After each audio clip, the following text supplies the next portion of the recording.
ಭವಾನಿ ರೇವಣ್ಣ ನಿರೀಕ್ಷಣಾ ಜಾಮೀನು ಅರ್ಜಿ ವಜಾ ಆಗಿದೆ. ಇನ್ನು ಅತ್ಯಾಚಾರಕ್ಕೆ ಒಳಗಾದಂತಹ ಸಂತ್ರಸ್ತೆಯ ಪ್ರಕರಣಕ್ಕೆ ಸಂಬಂಧಪಟ್ಟಂತೆ ಆಕೆಯನ್ನ ಕಿಡ್ನಾಪ್ ಮಾಡಿದಂತಹ ಪ್ರಕರಣಕ್ಕೆ ಸಂಬಂಧಪಟ್ಟಂತೆ ಭವಾನಿ ರೇವಣ್ಣ ನಿರೀಕ್ಷಣಾ ಜಾಮೀನು ಅರ್ಜಿ ವಜಾಗೊಂಡಿದೆ. ಕೆಆರ್ ನಗರ ಸಂತ್ರಸ್ತೆ ಕಿಡ್ನಾಪ್ ಕೇಸ್ನಲ್ಲಿ ಭವಾನಿ ರೇವಣ್ಣಗೂ ಇದೀಗ ಸಂಕಷ್ಟ ಎದುರಾಗ್ತಾ ಇದೆ. ಭವಾನಿ ರೇವಣ್ಣ ಸಲ್ಲಿಕೆ ಮಾಡಿದ್ದಂತಹ ನಿರೀಕ್ಷಣಾ ಜಾಮೀನು ಅರ್ಜಿ ತಿರಸ್ಕೃತವಾಗಿದೆ. ಜನಪ್ರತಿನಿಧಿಗಳ ಕೋರ್ಟ್ ವಿಶೇಷ ನ್ಯಾಯಾಲಯ ಈ ಒಂದು ಆದೇಶ ಹೊರಡಿಸಿದೆ. ಭವಾನಿ ರೇವಣ್ಣರನ್ನ ವಶಕ್ಕೆ ಪಡೆಯಲು ಇದೀಗ ಎಸ್ಐಟಿ ಮುಂದಾಗ್ತಾ ಇದೆ.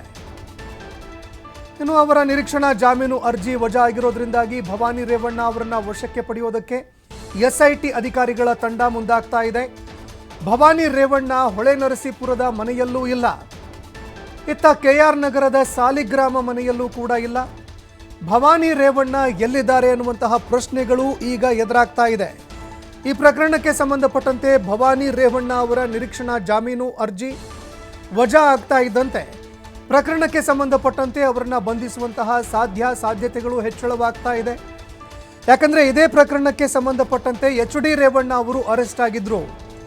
ಎಚ್.ಡಿ. ರೇವಣ್ಣ ಅವರ ಜಾಮೀನು ಅರ್ಜಿ ವಜಾ ಆದಂತಹ ಒಂದೇ ಗಂಟೆಯಲ್ಲಿ 1 ಗಂಟೆಯಾಗಿತ್ತು. 1 ಗಂಟೆಗಳ ಒಳಗಾಗಿ ಎಚ್.ಡಿ. ರೇವಣ್ಣ ಅವರನ್ನ ಅರೆಸ್ಟ್ ಮಾಡಲಾಗಿತ್ತು. ಅದು ಕೂಡ ಮಾಜಿ ಪ್ರಧಾನಿ ಎಚ್.ಡಿ. ದೇವೇಗೌಡ ಅವರ ನಿವಾಸದಿಂದ ಅವರನ್ನ ಅರೆಸ್ಟ್ ಮಾಡಲಾಗಿತ್ತು. ಈ ನಡುವೆ ಭವಾನಿ ರೇವಣ್ಣ ಅವರನ್ನ ಕೂಡ ಅರೆಸ್ಟ್ ಮಾಡೋದಕ್ಕೆ ಇದೀಗ ಎಸ್ಐಟಿ ಅಧಿಕಾರಿಗಳು ಅವರ ಬೆನ್ನು ಹಿಡಿದಿದ್ದಾರೆ. ಭವಾನಿ ರೇವಣ್ಣ ಎಲ್ಲಿದ್ದಾರೆ ಅನ್ನುವಂತಹ ಮಾಹಿತಿಯನ್ನ ಎಸ್ಐಟಿ ಅಧಿಕಾರಿಗಳು ಕಲೆ ಹಾಕ್ತಾ ಇದ್ದಾರೆ. ಹೀಗಾಗಿ ಬಂಧನದ ಭೀತಿಯಲ್ಲಿ ಅಜ್ಞಾತ ಸ್ಥಳಕ್ಕೆ ಭವಾನಿ ರೇವಣ್ಣ ಅವರು ಹೋಗಿದ್ದಾರೆ ಅಂತ ಹೇಳಲಾಗ್ತಾ ಇದೆ. ಮಾಹಿತಿ ಸಿಕ್ಕಿದ್ರೆ ಯಾವುದೇ ಕ್ಷಣದಲ್ಲಿ ಬೇಕಾದರೂ ಕೂಡ ಭವಾನಿ ರೇವಣ್ಣ ಅವರನ್ನ ಬಂಧಿಸುವಂತಹ ಸಾಧ್ಯತೆ ಇದೆ.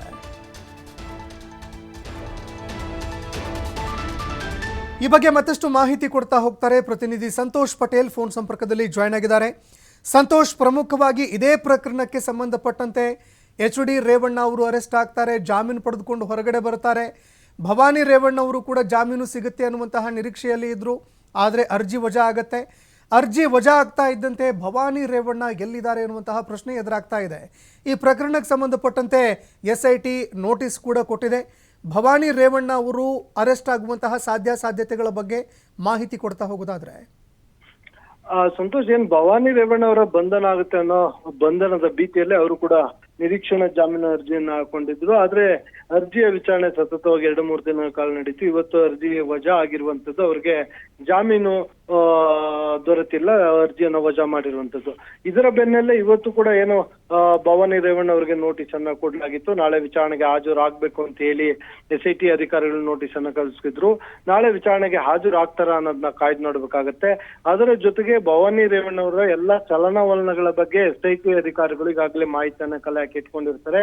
ಒಂದು ವೇಳೆ ಈಗಾಗಲೇ ಪ್ರಜ್ವಲ್ ರೇವಣ್ಣ ಎಸ್ಕೇಪ್ ಆಗಿದ್ದು ಎಲ್ರಿಗೂ ಗೊತ್ತಿದೆ. ಈ ಕಾರಣಕ್ಕಾಗಿ ಇವರು ಕೂಡ ಏನಾದ್ರೂ ತಲೆ ಮರೆಸ್ಕೊಳ್ಬಹುದು ಅನ್ನೋದಿರುತ್ತೆ. ಅದ್ರ ಜೊತೆಗೆ ಈ ಪ್ರಕರಣದಲ್ಲಿ ಅವ್ರದ್ದು ಕೂಡ ಇನ್ವಾಲ್ವ್ಮೆಂಟ್ ಇದೆ ಅಂತ ಹೇಳಿ ಎಸ್ಐಟಿ ಅಧಿಕಾರಿಗಳಿಗಾಗಲೇ ಆರೋಪವನ್ನು ಮಾಡ್ತಾ ಇರುವಂತದ್ದು. ಅದಕ್ಕೆ ಸೂಕ್ತವಾದ ಸಾಕ್ಷ್ಯಾಧಾರಗಳನ್ನು ಕೂಡ ಕಲೆ ಹಾಕೊಂಡಿರುವಂತದ್ದು.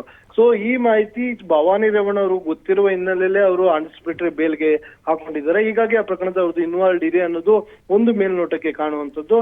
ಇದೇ ಕಾರಣಕ್ಕಾಗಿ ಅವರಿಗೆ ವಿಚಾರಣೆಗೆ ಹಿಂದೆ ಕೂಡ ಕರೆದಿದ್ವಿ, ಆಗ್ಲೂ ಕೂಡ ಬಂದಿಲ್ಲ. ಸೊ ಈ ಬಾರಿ ನೋಟಿಸ್ ಅನ್ನ ಕೊಟ್ಟಿದ್ವಿ, ಈಗ ಬರ್ತಾರ ಅನ್ನೋದು ಒಂದು ವೇಳೆ ಅವ್ರು ಬರ್ದೇ ಇದ್ರೆ ಏನು ಅನ್ನೋದು ಇಲ್ಲಿ ಪ್ರಮುಖವಾಗುತ್ತೆ. ಈಗಾಗ್ಲೇ ಇತ್ತ ಯಾವಾಗ ಅವರ ಆಂಟಿಸಿಪೇಟರಿ ಬೇಲ್ ರಿಜೆಕ್ಟ್ ಆಗದ ಬೆನ್ನಲ್ಲೇ ಅವರು ಅಜ್ಞಾತ ಸ್ಥಳದಲ್ಲಿದ್ದಾರೆ ಅನ್ನೋ ಮಾಹಿತಿ ಸಿಗ್ತಾ ಇರುವಂತದ್ದು. ಅವರು ಯಾರು ಕೈಗೂ ಸಿಕ್ಕಿಲ್ಲ ಅಂತ, ಅವ್ರ ಫೋನ್ ಕೂಡ ಸ್ವಿಚ್ ಆಫ್ ಆಗಿದೆ ಅನ್ನೋ ಮಾಹಿತಿ ಲಭ್ಯವಾಗ್ತಾ ಇರುವಂತದ್ದು. ಒಂದ್ ವೇಳೆ ಅವರು ಬರ್ದೇ ಹೋದ್ರೆ, ವಿಚಾರಣೆಗೆ ಹಾಜರಾಗದೆ ಹೋದ್ರೆ, ಇಷ್ಟು ದಿನಗಳ ಕಾಲ ಇಡೀ ಪ್ರಕರಣಕ್ಕೆ ಸಂಬಂಧಪಟ್ಟಂಗೆ ಎಸ್ಐಟಿ ಅಧಿಕಾರಿಗಳು ಪ್ರತಿಯೊಬ್ಬ ಆರೋಪಿಗಳು ಯಾರ ಮೇಲೆ ಸಸ್ಪೆಕ್ಟ್ ಇರುತ್ತೆ ಅವರ ಎಲ್ಲಾ ಚಲನವಲನಗಳ ಬಗ್ಗೆ ಮಾಹಿತಿಯನ್ನ ಕಲೆ ಹಾಕೊಂಡಿರ್ತಾರೆ. ಸೊ ಇವ್ರ ಬಗ್ಗೆನೂ ಕೂಡ ಖಂಡಿತವಾಗಿ ಎಸ್ಐಟಿ ಅಧಿಕಾರಿಗಳಿಗೆ ಮಾಹಿತಿ ಇರುತ್ತೆ. ಅವರು ಎಲ್ಲೇ ಹೋದ್ರು, ಎಲ್ಲೇ ಅಜ್ಞಾತ ಸ್ಥಳಕ್ಕೆ ಹೋದ್ರು, ಅವ್ರನ್ನ ಇವರು ವಿಚಾರಣೆಗೆ ಹಾಜರಾಗದೇ ಇದ್ದಲ್ಲಿ ನಾಳೆ ಅವ್ರಿಗೆ ನೋಟಿಸ್ ಕೊಟ್ಟಿದೆ, ಸಮಯಾವಕಾಶ ಇರುತ್ತೆ, ನಾಳೆ ಅವರು ಬರ್ಲಿಲ್ಲ ಅಂತ ಹೇಳಿದ್ರೆ ಎಸ್ಐಟಿ ಅಧಿಕಾರಿಗಳು ಅವ್ರನ್ನ ಕರ್ಕೊಂಡ್ಬರೋ ಸಾಧ್ಯತೆ ಇರುತ್ತೆ. ಇಲ್ಲ ಅವಶ್ಯಕತೆ ಬಿದ್ದಿದ್ದಾರೆ, ಅವರು ಈಗಾಗಲೇ ಅಜ್ಞಾತ ಸ್ಥಳಕ್ಕೆ ಹೋಗುವಂತದ್ದು, ಫೋನ್ ಸ್ವಿಚ್ ಆಫ್ ಮಾಡ್ಕೊಳ್ಳುವಂತದ್ದು, ತಪ್ಪಿಸ್ಕೊಳ್ಳುವಂತ ಪ್ರಯತ್ನಗಳನ್ನ ಮಾಡ್ತಾ ಇದ್ದಾರೆ ಅನ್ನೋ ಏನಾದ್ರು ಮಾಹಿತಿ ಎಸ್ಐಟಿ ಅಧಿಕಾರಿಗಳಿಗೆ ಬಂದ್ರೆ, ಅನುಮಾನ ಬಂದ್ರೆ, ಈಗಿಂದೀಗೇನೆ ಯಾವ ಕ್ಷಣ ಬೇಕಾದ್ರೂ ಅವ್ರನ್ನ ವಶಕ್ಕೆ ಪಡ್ಕೊಳ್ಬಹುದು, ವಶಕ್ಕೆ ಪಡ್ಕೊಂಡು ವಿಚಾರಣೆ ಮಾಡಬಹುದು. ಕಿಡ್ನಾಪ್ ಪ್ರಕರಣ ಏನು ಕೆಆರ್ ನಗರದಲ್ಲಿ ದಾಖಲಾಗಿತ್ತು, ಈ ಪ್ರಕರಣಕ್ಕೆ ಸಂಬಂಧಪಟ್ಟ ಹಾಗೆ ಅವ್ರನ್ನ ಕರ್ಕೊಂಡ್ಬರೋ ಸಾಧ್ಯತೆ ಇರುತ್ತೆ. ಅವರ ಸಂಬಂಧಿ ಆದಂತ ಸತೀಶ್ ಬಾಬಣ್ಣ ಕೂಡ ಈ ಪ್ರಕರಣದಲ್ಲಿ ಆರೋಪಿಯಾಗಿ ಈಗಾಗಲೇ ಜೈಲಿನಲ್ಲಿರುವಂತದ್ದು. ಸೊ ಇವರು ಕೂಡ ಆ ಪ್ರಕರಣದಲ್ಲಿ ಇನ್ವಾಲ್ವ್ಮೆಂಟ್ ಇದ್ದಾರೆ.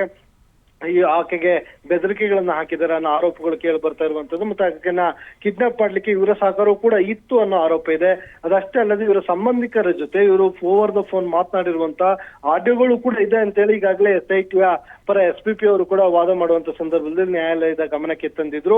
ಇವರ ಸೂಚನೆ ಮೇರೆಗೆ ಇವ್ರನ್ನ ಕಿಡ್ನಾಪ್ ಮಾಡಿರುವಂತದ್ದು ಅಂತ ಹೇಳಿ ಒಂದು ಆರೋಪ ಇರುವಂತದ್ದು.